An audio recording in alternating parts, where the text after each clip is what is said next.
बिस्मिल्लाहिर्रहमानिर्रहीम। अस्सलाम वालेकुम। मैं बहुत गरीब थी और पढ़ाई में बहुत लायक थी। मैट्रिक तक तो मैं अपनी मेहनत से अच्छे नंबरों से पास हो गई, लेकिन कॉलेज में मुझे ट्यूशन की ज़रूरत थी। लेकिन मेरे माँ बाप मज़दूर थे। फिर एक दिन एक टीचर ने कहा कि मैं तुम्हें फ्री में ट्यूशन दे दिया करूँगा, तुम मुझसे पढ़ लिया करो। मैं टीचर के घर रोज़ाना चली जाती, लेकिन आहिस्ता आहिस्ता सब बच्चे ट्यूशन छोड़कर जा रहे थे। एक दिन मैं टीचर के घर गई तो उस दिन घर कोई नहीं था। मैं कमरे में बैठी हुई थी कि अचानक मेरे साथ मैं अपनी चारपाई पर लेटी अंधेरे कमरे में आंसू बहा रही थी और मेरी ही आवाज़ें मेरे कानों में गूंज रही थी। मासी के कुछ लम्हे आंखों के सामने किसी फिल्म की तरह चल रहे थे। कर्ब से मैंने अपनी आंखें मींच ली थी। मैंने सोच लिया था कि मैं अपने ख्वाबों को किसी कागज़ की नाव की तरह वक्त के दरिया में बहा दूंगी, क्योंकि शायद हम जैसे लोगों को ख्वाब देखने का भी हक नहीं होता। कुछ महीने पहले तक मैं उन्हीं ख्वाबों में जिया करती थी और आज उन्हीं ख्वाबों ने मेरा कत्ल कर दिया था। मैंने घर की सफाई करते करते अम्मा को देखकर कहा, अम्मा तुम फिक्र ही ना करो, जल्दी मैं पढ़ लिख कर एक अच्छी नौकरी हासिल कर लूँगी और हमारे हालात देखते ही देखते बदल जाएंगे। मैंने अम्मा को तसल्ली दी, जो उस सोच में परेशान बैठी थी कि खाने के लिए घर में कुछ भी मौजूद नहीं है। अम्मा गुस्से में कहने लगी कि अगर तेरी जगह कोई बेटा हुआ होता तो मैं ये उम्मीद ज़रूर रखती कि वो नौकरी करके हमारे हालात बदल देगा, लेकिन तूने तो पैदा होकर उल्टा हम पर बोझ डाला है। तेरा बाप दिन रात इस फिक्र में घुलता है कि हमारे पास 2 वक्त की रोटी को नहीं है, हम तेरी शादी कैसे करेंगे। अम्मा ने हमेशा की तरह मुझ पर तंज के तीर बरसा दिए थे। उन्हें एक बेटे की ख्वाहिश थी, लेकिन मैं उनकी जिंदगी में चली आई। मेरे बाद खुदा ने मेरी माँ की झोली दोबारा कभी ना भरी और यूं मैं उनकी इकलौती बेटी बन गई, लेकिन मेरा वजूद उनके लिए सिर्फ और सिर्फ एक बोझ था। एक दिन तो अम्मा की बातें सुनकर मुझे तकलीफ भी नहीं होती थी, इसलिए उनकी कड़वी कसैली बातों को मैं खामोशी से सह जाती। लेकिन इतने में ही अब्बा पीछे से आ गया और अम्मा की बात सुनकर वो अम्मा को कहने लगा, रज़िया तू हमेशा कुफराने रहमत करती है, इसलिए हम लोग सुकून की जिंदगी नहीं गुजार पाए। खुदा ने तुझे बेटी जैसी रहमत से नवाजा और तू हर वक्त गिले शिकवों में लगी रहती है। मेरे लिए मेरी बेटी कोई बोझ नहीं बल्कि मेरा फख्र है। हमेशा की तरह अब्बा ने मेरे सर पर हाथ रख के मुझे ढेरों दुआएं दे दी।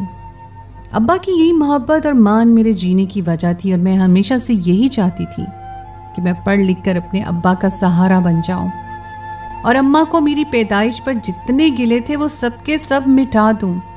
मैं हमेशा से ही बहुत ज़हीन और पढ़ाई में बहुत लायक थी। जब तक मैं स्कूल की तालीम हासिल कर रही थी मेरे लिए खुद पढ़ना बहुत आसान था, लेकिन जैसे ही मैंने कॉलेज में कदम रखा तो पढ़ाई एकदम ही मुझे मुश्किल लगने लगी। अब मुझे रियाजी बहुत मुश्किल से समझ आती थी और मेरे पास इतने पैसे या वसाइल नहीं थे कि मैं कोई ट्यूशन अफोर्ड कर पाती। अब्बा एक ठेकेदार के पास मजदूरी का काम करता था, लेकिन काम होता और कभी काम बिल्कुल भी ना होता। जिन दिनों अब्बा के पास मजदूरी का काम ना होता हम लोग फाके काटने पर मजबूर हो जाते। मैं 16 साल की हो गई थी और अब मुझे अपनी जिम्मेदारियों और घर के हालात का पहले से ज्यादा एहसास होने लगा था। अब्बा की झुकती हुई कमर और अम्मा की आंखों का मोतिया मुझे साफ दिखाई देने लगा था। मैं किसी भी तरह अपने माँ बाप को एक पुरसुकून जिंदगी देना चाहती थी और यही मेरी जिंदगी का वाहिद हल था। कोई महीना भर पहले मेरे लिए अब्बा के दोस्त के बेटे का रिश्ता आया तो मैंने ये कहकर साफ इनकार कर दिया कि मैं अपने पैरों पर खड़े होकर पहले अपने माँ बाप को एक अच्छी जिंदगी दूंगी और फिर ही अपने मुस्तकबिल के बारे में सोचूंगी। लेकिन अब्बा के दोस्त का बेटा मेरे हुस्न का ऐसा दीवाना हुआ कि वो बार बार रिश्ते के लिए इसरार करता रहा। अम्मा भी चाहती थी कि मेरा रिश्ता उससे पक्का हो जाए, लेकिन मैं किसी सूरत ना मानी और बिलाखिर अब्बा ने वही फैसला किया जिसमें मेरी खुशी थी। अम्मा मुझसे बहुत नाराज थी और मैं अब अम्मा की इसी नाराजगी को दूर करने के लिए अच्छा रिजल्ट लाना चाहती थी। एक दफा मेरा इंटर हो जाता तो मैं पढ़ाई के साथ साथ नौकरी की तलाश भी शुरू कर देती। मुझे अम्मा की किसी बात का इसलिए बुरा नहीं लगता था कि उन्होंने सारी जिंदगी बहुत ही बुरे हालात देखे थे और हालात की तलखी और उनके लहजे में घुल गई थी। कॉलेज में रियाजी का पीरियड चल रहा था। मुझे पूरे इन्हमाक से पढ़ने की कोशिश कर रही थी, लेकिन बहुत सारी चीज़ें मुझे समझ ही नहीं आ रही थी।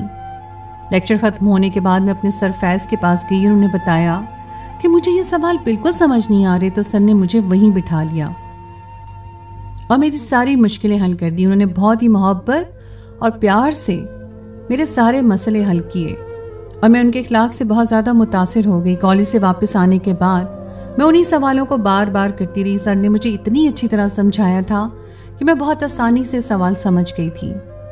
आहिस्ता आहिस्ता ये रोज़ का मामूल बन गया कि मैं पीरियड के बाद सर फैज़ के पास चली जाती और जो कुछ मुझे पीरियड के दौरान नज़र आता और जो कुछ मुझे पीरियड के दौरान समझ ना आता वो उनसे पढ़ लिया करती। बाकी सब लड़कियां तो अच्छे अच्छे कोचिंग सेंटर्स और ट्यूशन जाया करती थी, इसलिए उन्हें कोई परेशानी नहीं थी।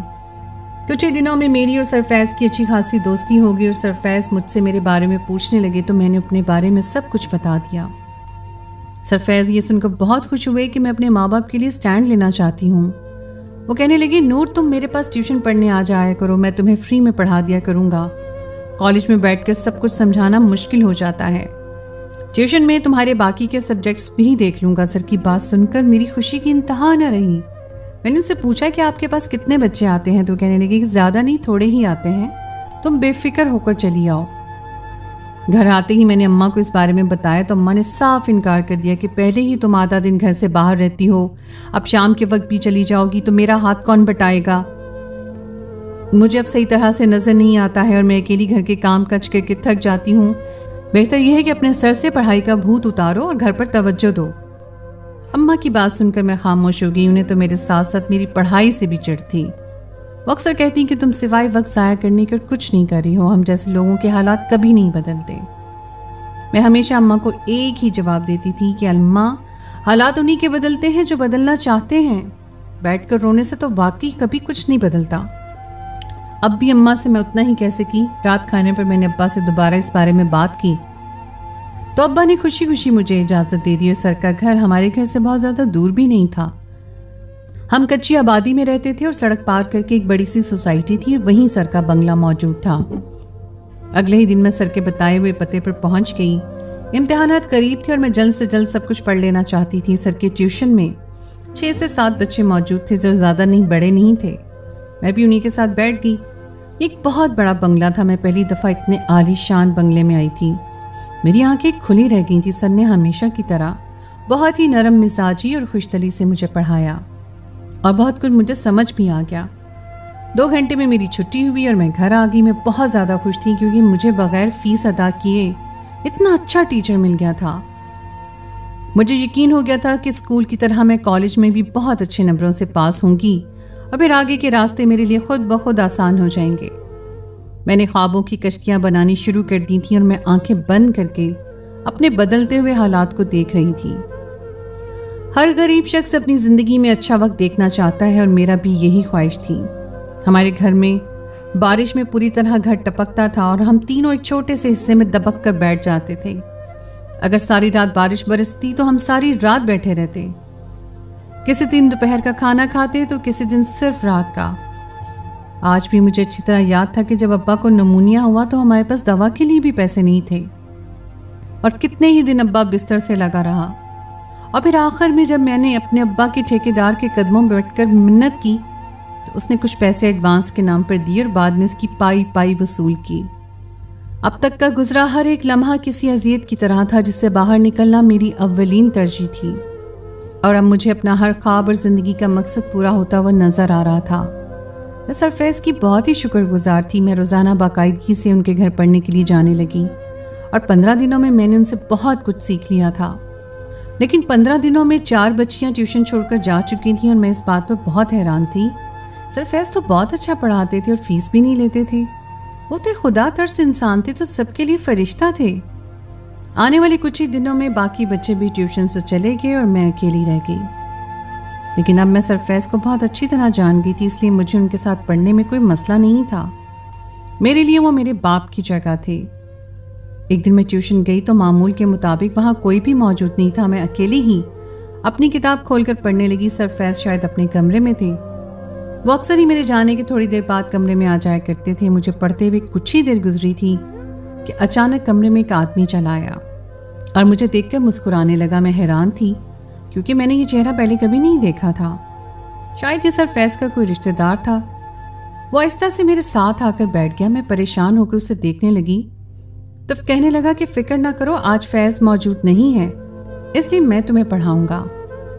उसकी बात सुनकर मैं हैरान रह गई कि सरफैज़ घर पर मौजूद नहीं है तो चौकीदार ने मुझे दरवाजे पे क्यों नहीं बताया। वो आदमी कहने लगा कि मैं भी बहुत अच्छा टीचर हूँ और तुम्हें बहुत अच्छे से सब पढ़ाऊँगा। उसके चेहरे पर छाई शैतानी मुस्कुराहट ने जैसे अचानक ही मेरे अंदर कोई अलार्म बजा दिया था। मैं फ़ौरन ही अपनी किताबें समेटने लगी और मैंने उसे कहा कि मुझे आज वैसे भी जल्दी जाना था, इसलिए मैं अभी चली जाती हूँ, कल पढ़ने के लिए आ जाऊँगी। उस आदमी ने एकदम ही मेरी कलाई को जोर से पकड़ लिया था। वो हंसते हुए कह रहा था कि इतनी भी क्या जल्दी है, अभी तो आई हो, चली जाना। फैज़ के साथ तो 2 घंटे गुजारती हो और मेरे साथ पल भर रुकने को भी राजी नहीं। मैं उसके नापाक अज़ाइम को भांप चुकी थी और मेरी टांगें लरज़ रही थीं। मुझे कुछ भी समझ ना आया तो मैं ज़ोर ज़ोर से सरफैज़ को आवाज़ें देने लगी। मेरी चीखों पुकार पर उसके कह कहे बुलंद होते जा रहे थे। वो कहने लगा कि तुम्हारा फैज़ तो तुम्हें फ़रोख्त करके जा चुका है, अब से तुम मेरी आंखों का नूर हो। पिछले कितने ही दिनों से मैं तुम्हें देखकर आहें भर रहा हूँ और आज जाकर तुम मेरी दस्तरस में आई हो। उसकी बात सुनकर मेरे कदमों तले से ज़मीन निकल गई थी। पहले तो मुझे लगा कि शायद वो मुझे झूठ कह रहा है, लेकिन जैसे जैसे वो मेरे करीब आ रहा था मुझे यकीन आ गया था कि सरफैज़ ने मेरे साथ बहुत बड़ा जुल्म किया है। उस आदमी ने थोड़ी ही देर में मेरी आंखों से सारे सपने छीन कर जुल्म की एक दास्तान रकम कर दी थी। मैं जो सरफैज़ को फरिश्ता समझ बैठी थी, दरअसल वो तो एक दलाल था जिन्होंने मेरी गरीबी और मेरे ख्वाबों का पूरी तरह फ़ायदा उठाकर अपनी जेब भर ली थी। कितने ही घंटे मैं उस शख्स के तशद्दुद का निशाना बनी रही और जब उसका दिल भर गया तो उसने मुझे बाहर का रास्ता दिखा दिया। ये 2 घंटे मेरी जिंदगी के वो बदतरीन लम्हात थे जो सारी जिंदगी मेरा पीछा नहीं छोड़ने वाले थे। मैं लड़खड़ाते कदमों से अपने घर पहुंची थी। मेरी माँ ने जैसे ही दरवाज़ा खोला तो मेरी हालत ने उन्हें बहुत कुछ समझा दिया। वो फौरन खींच कर मुझे कमरे में ले गई, मेरे चेहरे पर एक जोरदार तमाचा रसीद किया। मैं पहले ही बहुत दुख झेल कर आई थी, मेरी माँ के इस तमाचे ने मुझे पूरी तरह तोड़ कर रख दिया। मेरी माँ मेरे ही कदमों में बैठकर फूट फूट कर रो पड़ी थी। मैंने बहुत मुश्किल से अपनी माँ को अपनी बर्बादी की कहानी सुनाई। कब अब्बा कमरे में आ गया हम दोनों को खबर ना हुई और ये सब सुनकर तो अब्बा की हालत बहुत ख़राब हो गई। अम्मा अब्बा को देखने लगी और मैं अपने कमरे में चारपाई पे आंखें बंद करके लेट गई। कुछ ही देर में मेरा तकिया आंसुओं से गीला हो गया, लेकिन दर्द में कोई कमी ना आई। ये दर्द उन घाव का था जो मेरी रूह पर लगे थे, जिससे उस्ताद मानकर मैंने इज्जत दी थी, उसी ने मेरी इज्जत का जनाजा निकाल दिया था। मैं अपने ख्वाबों को अपनी आंखों से नोच फेंकना चाहती थी। मुझ पर बीता एक एक लम्हा इस वक्त मुझे याद आ रहा था और मेरी सिसकियों से मेरे कमरे की कच्ची दीवारें गूंजने लगी थी। हम पहले ही बहुत मुश्किल जिंदगी गुजार रहे थे और अब तो पूरी तरह से बर्बाद हो गए थे। अगली सुबह तक अब्बा शायद अपने आप को हालात से लड़ने के काबिल बना चुके थे। अब्बा ने फौरन ही बंगले पर जाने का फैसला किया।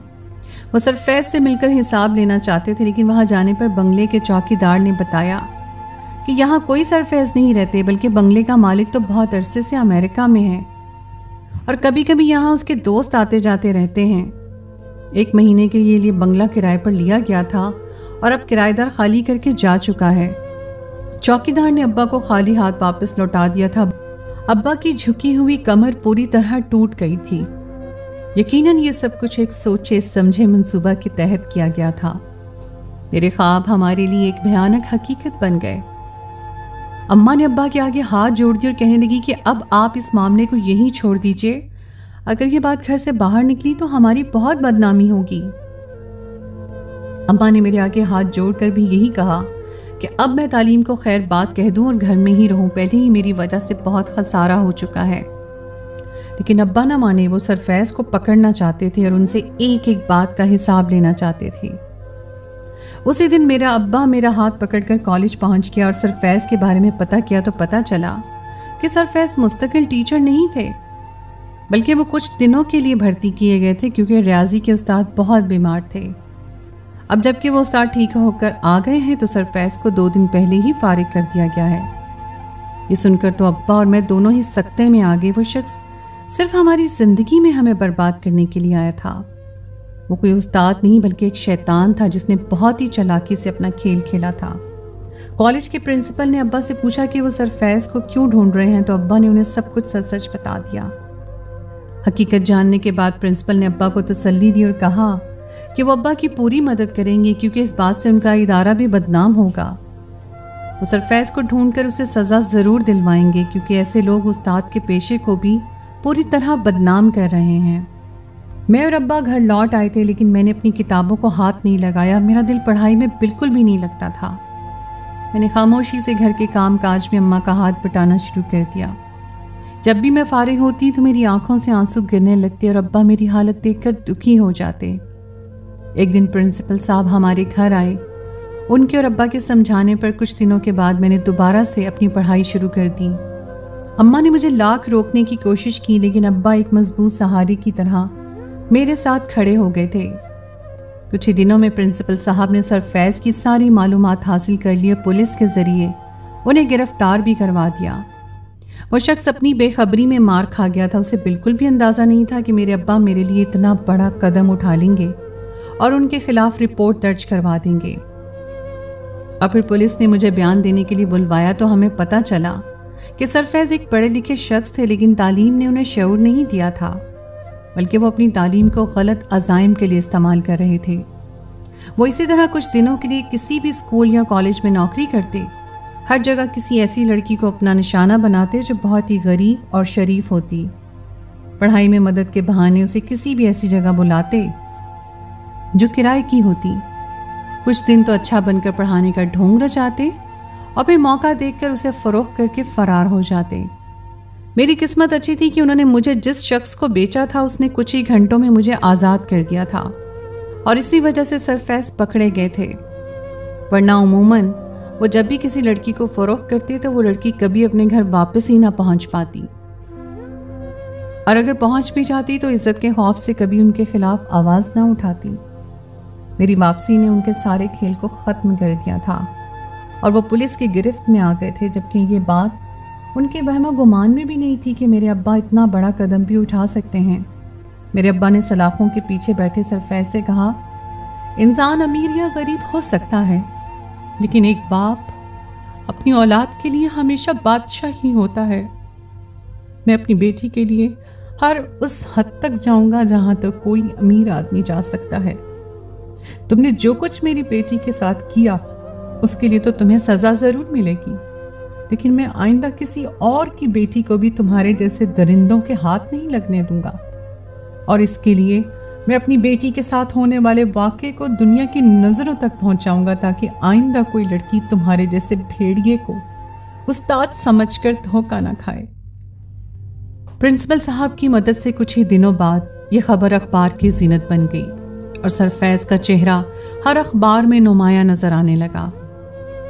मैंने कॉलेज के प्रिंसिपल के साथ मिलकर एक आगाही मुहिम का आगाज किया, जिसमें लड़कियों को ऐसी भेड़ियों के चुंगल से बचने की तालीम दी जाने लगी। इंटर मुकम्मल होते ही मैंने एक छोटी सी नौकरी भी कर ली और साथ ही साथ अपनी तालीम का सिलसिला भी जारी रखा। मेरे अब्बा ने मुझे आगे बढ़ने का हौसला दिया था और वाकई ही मेरे अब्बा मेरे लिए एक आइडियल बाप थे जो मेरा हौसला बन चुके थे। हमारे हालात आहिस्ता आहिस्ता बदलने लगे थे। मेरे बाप ने मेरी ज़िंदगी में एक ऐसा मजबूत किरदार अदा किया था कि मैं पूरी तरह गिरकर भी खड़ी हो गई। हम गरीबों को जीने का उतना ही हक हासिल है जितना कि अमीर लोगों को। अगर कभी कोई ये हक छीनने की कोशिश करे तो अपना हक वापस हासिल करने के लिए पूरी जद्दोजहद करनी चाहिए। जुल्म के खिलाफ खामोश रहने वाला भी जालिम का साथी बन जाता है, और मैंने और मेरे बाप ने जालिम का साथी बनने से बेहतर जुल्म के खिलाफ आवाज़ उठाना समझा। मैंने अब तक बहुत से स्कूलों में जाकर लड़कियों को अपनी आगाही मुहिम के जरिए शऊर दिया था। जो कुछ मेरे साथ हुआ था वो अब किसी और के साथ नहीं होना चाहिए था, और मैं इस बात को यकीनी बनाने में अपना भरपूर किरदार अदा करने की कोशिश कर रही थी। पहले मेरी ज़िंदगी का मकसद सिर्फ अपने माँ बाप को एक अच्छी ज़िंदगी देना था, लेकिन अब मेरी ज़िंदगी का एक और मकसद था कि मैं हर लड़की को ऐसे भेड़ियों से बचाऊं और सब कुछ हारने के बावजूद भी ज़िंदगी में आगे बढ़ने की तरगीब दूं। तो दोस्तों, ये थी मेरी आज की कहानी। उम्मीद है आपको आज की कहानी पसंद आई होगी। अगर कहानी अच्छी लगे तो उसे लाइक ज़रूर कीजिए, अपने दोस्तों के साथ शेयर कीजिए, और अगर आपने अभी तक मेरे चैनल को सब्सक्राइब नहीं किया तो उसको फ़ौरन कर लीजिए। साथ ही लगे बेल के बटन को भी प्रेस कर दें ताकि आपको मेरी आइंदा आने वाली कहानी का नोटिफिकेशन फ़ौरन मिल जाए। अगली कहानी तक के लिए मुझे दीजिए इजाज़त। खुदाए पैमान।